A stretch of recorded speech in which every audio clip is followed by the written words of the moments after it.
What's up, guys? Welcome back to Newswave. Yesterday, a shocking announcement happened with reports dropping all over the place, showing more closures hitting the gaming industry, but one of these in particular pretty much rocked the gaming industry, and it sort of shows, okay, wow, none of these big studios are really safe, and we're going to go over that here today. Also, we are going to be talking about the Steamdeck, as it seems like we have some numbers we can go on that might surprise some people. And then we also have a big release from Microsoft that was believed to be coming out this year, but now we know it's actually been delayed into 2026, bringing up, of course, questions as to exactly why Microsoft is making this move. So if you guys enjoy these videos, make sure you hit that like button, helps out a ton. And if new here to the Spawn Wave channel, make sure you subscribe down below. And of course, members for the channel do get Newswave early. If you would like to learn more about that, click the join button down below. And we're gonna start today with another update around Tony Hawk Pro Skater 3+4, as it seems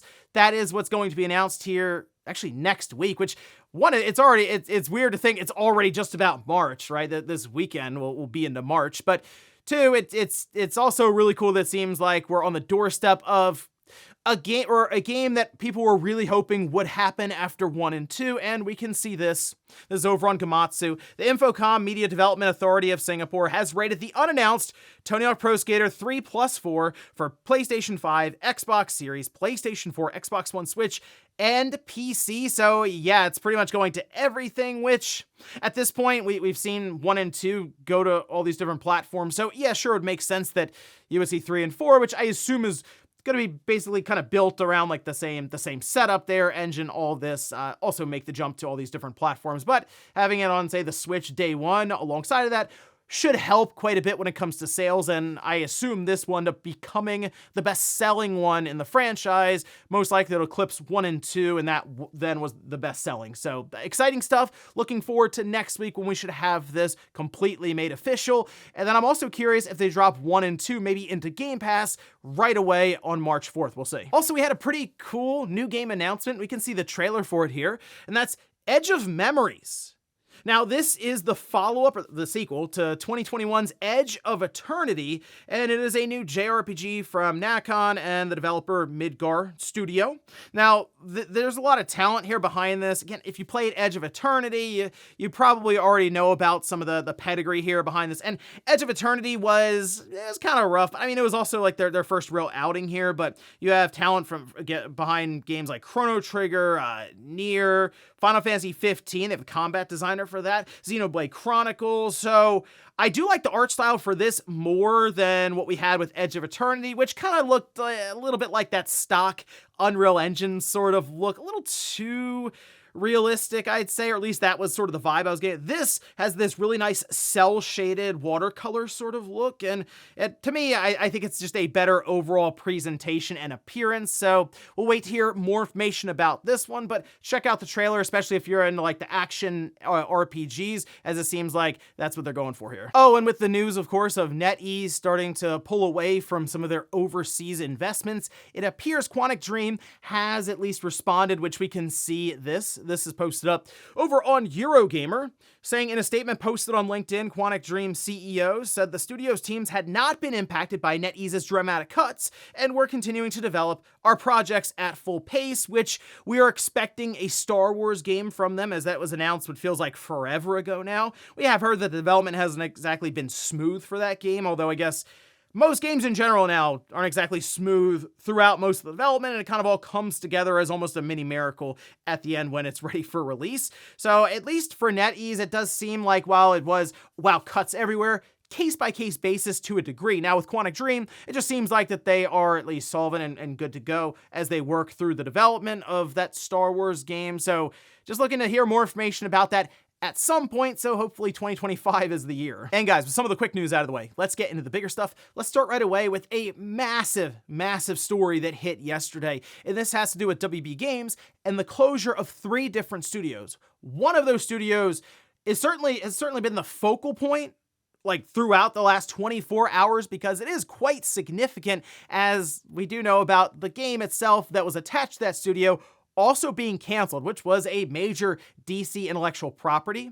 We can see this, though, that was posted by Jason Schreier over on his Blue Sky account saying, breaking, Warner Bros. Games is shutting down Monolith Productions, Player First Games, and WB San Diego, sources tell Bloomberg News. Warner Bros. Is also canceling the Wonder Woman game, which we did have some information from Jason Schreier roughly 3 weeks ago, kind of going over what each studio is doing, and it did sound like the Wonder Woman game was going through a lot of struggles, we'll say, in development, and they were trying to get things back on track. We haven't heard anything about this game for years now, since it was initially shown, I believe, at one of Jeff Keighley's events. I think that was one of the Game Awards, and it's been quite a while. Player First Games, they made Multiverses, and I think they were just bought, like a year or so ago or something. Like, they're relatively new to the Warner Bros. Family, and now they're gone. WB San Diego, I believe, worked on mostly mobile games, but again, a lot of people were focusing in immediately on Monolith Productions, and with good reason. I mean, yes, they were working on Wonder Woman, but they've done a lot. Like, they've been around for quite a while. I don't think people realize, guys, this is a 30-year studio. They were founded back in 1994. And if you look over all the different games that they've worked on, there are many people I saw who went, oh, they worked on Fear? Yeah, they also worked on Condemned. I don't remember that from the 360. That was a title that was there with the 360 at launch just about. And I remember playing that over at my friend's house who got a 360, and I was like, this is incredible. Like, this does look next gen coming off of that original Xbox. They also, of course, did Condemned 2, Fear 2, and they did, as many people know now or look back on fondly, Middle-earth, Shadow of Mordor, and Shadow of War, and people look back fondly on that because of the Nemesis system, which, okay, this is a bit of a problem in gaming currently, as we see, of course, a lot of the patents that take place in terms of gameplay or systems. That's completely patented by WB, and the one studio that used it was Monolith Productions, so I have no idea what happens to that. Very unfortunate, because they did add on to it after they created it for Shadow of Mordor with Shadow of War, and it was getting pretty intricate. Like, some of the different things that were happening with the different commanders and war chiefs and the enemies themselves fighting each other, working up the ranks and reacting to you and remembering what happened in the last battle. And it was just a very impressive system that is probably not going to be used ever again. That's insane to me to think about it that way. And also, I do want to point out, they made Gotham City Imposters, which was, to me, a really fun, Xbox Live arcade game back in the day that, certainly very creative. My point is, they've been around for a long time. They've worked on a number of different franchises, and some that many don't remember. No One Lives Forever. That was another one. I hadn't even really played that, and I was reminded of it by, MVG, and I'm like, oh, wow. I've heard it many times. I wouldn't mind going back to checking it out, but it took them being shut down completely for me to start thinking about that. And it continues to show with gaming right now, none of these big studios are safe. I was not expecting to just wake up one day and, oh yeah, their Monolith Productions is gone. They actually changed their website immediately. It just redirects to WB's main website now.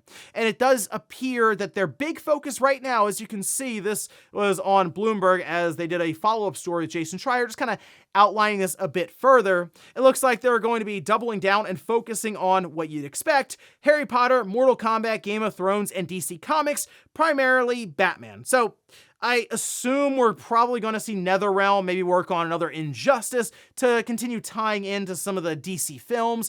And then we'll just get more Mortal Kombat, and we already know that there is a follow-up currently in development for the Hogwarts Legacy title, and it seems like there is going to be some sort of definitive edition that'll release, I guess, for the PS5 and PS5 Pro and Xbox Series to take even, I guess, just more advantage of some of that hardware.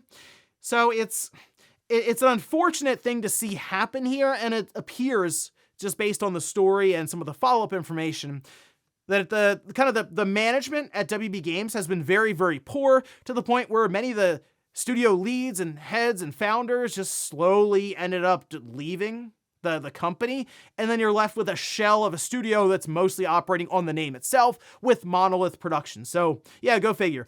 Poor management from the people at the top ends up having Monolith Productions shut down, which does make me a bit nervous for Rocksteady if they miss on their next Batman game, which seems to be what they're doing. So you might as well take a shot at Batman Beyond at this point. They could probably end up in a very similar situation where we wake up one day and they're just gone. But incredibly unfortunate stuff to see Monolith Productions just be shut down seemingly at random out of nowhere for many of us. Next up, let's talk about Microsoft and one of their big releases for 2025 that we were expecting, because they did say 2025 for it, but now it looks like it's being pushed into 2026. This information was shared in this video here. It's almost like a podcast that they did. And this was with Craig Duncan, who is there as the Xbox Game Studios head, and sat down to discuss a bunch of different games, which included Avowed, South of Midnight, and Fable. Fable is the title that is being pushed to 2026, and I guess it's not too surprising. People heard this and they're like, yeah, okay, I guess so. I mean, we haven't seen a ton about the game, and that's kind of why. We've seen some visuals, cinematics, some gameplay that people were like, is that actually gameplay? Well, they did show more here, and yes, that looks to be gameplay. I mean, it looks really, really good. I'll give them that. Playground isn't exactly known for, hey, let's make an open world action RPG adventure. They're mostly known for Forza and Horizon franchise there. But here they are making, I mean, what looks so far, I gotta see the combat a bit more. I gotta actually try that out because at times looks a little stiff, but pre-alpha footage, I will of course withhold judgment in that sense, because they're telling us that we're showing you footage that's technically not ready, but we want to show you we have something here. Now, he also talked about the multi-platform releases, and he seemed really happy and excited about it. Hey, more people get to play our game. So I know that still is weird to people when you hear about how games that you would assume would be held on a certain platform to push more sales for that hardware is just like, now we're putting it everywhere we can. So yeah, I assume we're going to see more and more of this stuff go to, obviously, PlayStation 5, but also the Switch 2 when those floodgates open on April 2nd. There have been questions around why exactly was Fable pushed? Well, the obvious reason is they just need more development time, and they feel like they can deliver a better product with maybe another 6 months, we'll say, of dev work. So, hey, it's good to hear that, because there's been this thought that Microsoft will just push games out to Game Pass, and they've consistently, technically pushed back on that by pushing games further into the future. But for something like Fable, we've seen how poorly it can go for an open world adventure RPG, that if it's not optimized well, or there are bugs and glitches and jank that's in there, it can turn out very poorly, especially from a PR sense. Now, the other thought is they could be working on ports for the PS5 and the Switch 2, I guess. Yeah, also very possible there, and it wouldn't shock me if this does turn into a day one Xbox, PS5, and maybe even Switch 2 release in 2026.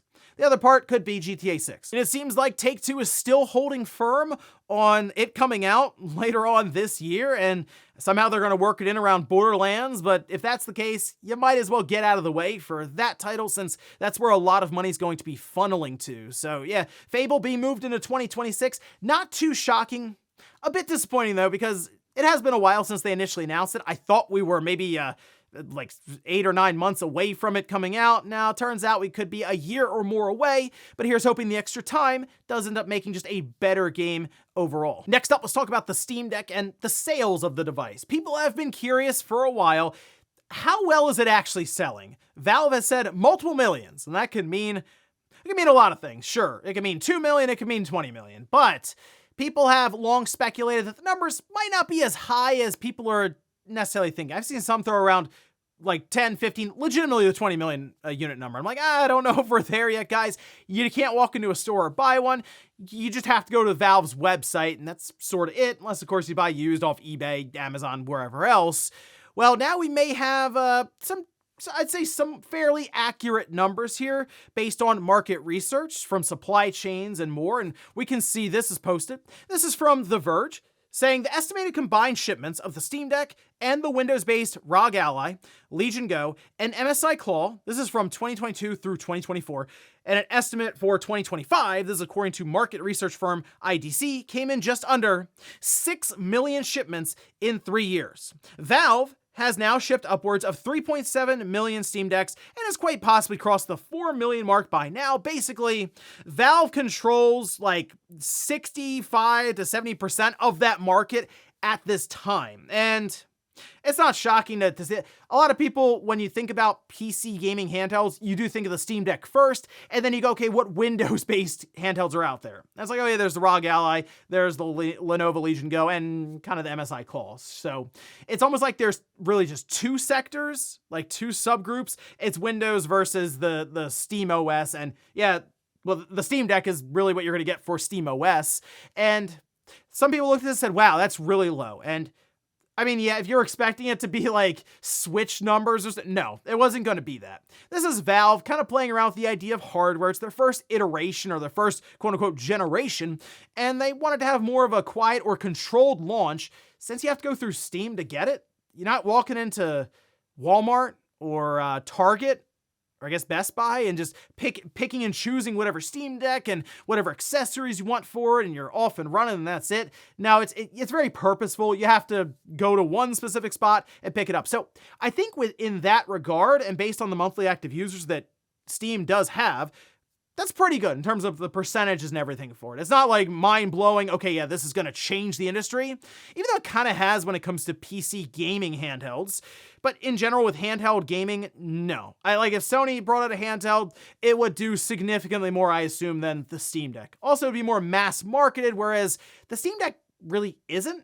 It's all just kind of insular to Valve and their Steam application. So I'm curious about more so the future of the follow-up to the Steam Deck, because maybe that's something that Valve would be a bit more comfortable going to the next level and having it in stores and all over the place, so it's much more approachable for the mainstream and easier to buy. And in our last bit of news, let's talk about Bloober Team and Konami, because it appears they will be continuing their partnership after Silent Hill 2, which has done incredibly well, and Konami seems very, very happy with the sales at this point. We can see this posted up, and there's like a press release for them. The management board of Bloober Team SA, with its registered office, hereby announces that on February 25th, 2025, it concluded a material agreement with Konami Digital Entertainment with its registered office concerning the production of a game by the issuer for the PC, PS5, and Xbox Series X and S platforms based on IP belonging to Konami under the codename Project G, which people have immediately speculated that we're just going to get another Silent Hill remake. And I mean, why wouldn't you? Silent Hill 2 worked out really well. It's a storied title. Silent Hill in general, it's not like a massive selling franchise. So when you hear it's done a couple million copies sold, that's very good for Silent Hill 2. I'm curious though, which direction they go in here. Would you like them to go back and remake the original Silent Hill game, which clearly could use it? Or would you rather them go and maybe work on 3 or 4 or maybe some of the offshoots? I feel like they should stick to the numbered series still, and maybe they do go back and work on the first one. That is probably the one I'd prefer them to go do, just because, again, it could use more than a touch-up at this point. The remake would make a lot of sense. Or who knows, maybe Konami has something completely different in mind for them, but seems like they're pretty happy with what they have seen with Silent Hill 2, and it was a big win for Bloober Team, who needed that quality release, and they found it with Silent Hill 2. So I'm actually really, really interested to see what's next for them and what they attempt after Silent Hill 2. Is it another game in that franchise or something completely different? And before we go to the comment of the day, we'll take a look at the poll that I posted up yesterday, where I ask, of these, what was your favorite Monolith Productions franchise? Yeah, Middle-earth, Shadow of Mordor, Shadow of War. Yeah, I think that was going to be it for a lot of people. It's their most recent game. They haven't released a game in a while, and that, of course, is also going to be, okay, we're going to cut back on some stuff. Who do we look towards? It's still weird to me because that should have been a very talented studio for them that they continue to grow and have them create more and more games. Yeah, Fear, another big one. That would have been so cool to see a new Fear game even.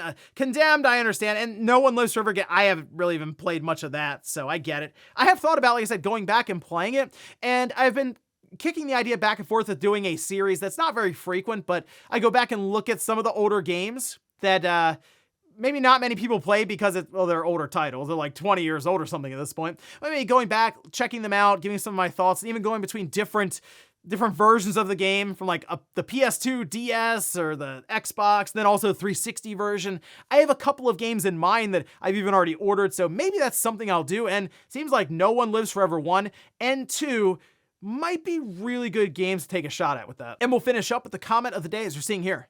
This is from Pokeballin. Says, great point regarding God of War 2018 being older than Days Gone and Last of Us 2. In Sony's mind, the game is well overdue for a remaster. It is. It's getting up there. It is. We can't wait for a decade. Guys, that thing is, I think it's like 7 years old almost. Gotta get that remaster going. Say, P.S. Someone also brought up a good point about the strangeness of a Ubisoft game being on the disc in full. All of the recent games had only installers on their disc. Yeah, this one backfired on them a bit then. And it's funny because I know people want everything on the disc. You pop it in, you can play the most recent version. You can't help it that there's gonna be a patch most likely because it should just make the game better, we assume. Sometimes they break it. That's kind of the idea. It's stuff they couldn't necessarily put on the disc, but they found bugs and things they can fix. Okay. But when you see this happen, I'm sure it gives the creators and the publishers some pause. Like, you know what? If we just put a 700 megabyte installer and they had to download everything, but the server's not there, it wouldn't matter if the disc leaked out early. This is actually something that Cory Barlog himself mentioned when God of War Ragnarok leaked early, and he came back and said, look, I said that in frustration. I want everything to be on the disc because as a creative, it is something I'd prefer to have everything right then and there on the disc, ready to install, not reliant on a server. But you kind of see the drawback when you do it that way. So it's this give and take, but I mean, here soon enough, based on the stats that we're seeing for digital versus physical, it might not really even be a situation, say, in 10 years when we're well into the PS6 and the Xbox Series XXX generation. And ladies and gentlemen, that's going to do it here for Newswave. If you enjoyed this video, guys, hit that like button. If not, hit the dislike. Leave comments down below about everything we talked about here today. If you missed yesterday's Newswave, I'll leave it up here in a card. Or maybe you want to hear more about a legendary Game Boy Advance game that is typically hundreds of dollars on the secondhand market, but is now available for modern platforms. Well, I went over that in a video and I'll leave it right below it. Thanks guys for watching, and I'll see you next time.